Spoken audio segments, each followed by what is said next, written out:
Dobili ste nagrado oziroma priznanje naj politika tako od novinarjev, s katerimi ste imeli čez leto, lansko leto kar malo težav, vsaj z nekaterimi, in od občanov. Kako to sprejemate oziroma kaj vam to pomeni?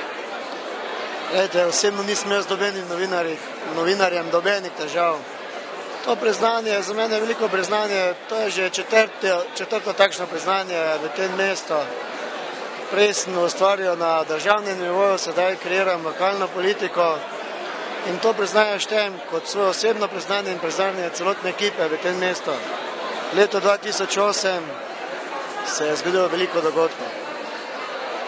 Od kulturne prestolnice, zimske univerzijade, določitve lokacije za azil, črpanje evropskih sredstev za lutkovno gledališče, druga faza lutkovnega gledališča, določitev lokacije za tako imenovano toplarno in določitev koncepta za trajno reševanje komunalnih odpadkov v tem mestu.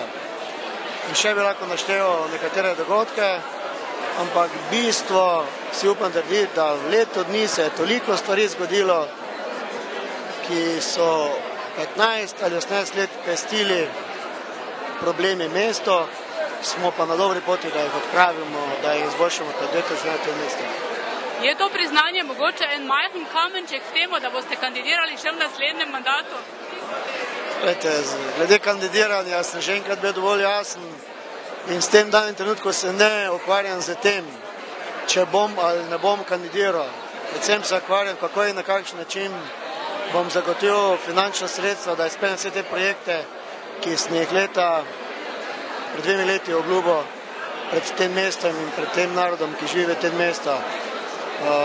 V realizaciji so vsi projekti, ki sem jih obljubil, več ali manj, in sem prepričan, da za sabo bom pustil takšno dejanje v mestu, ki bo ponos meni osebno in tudi občanom.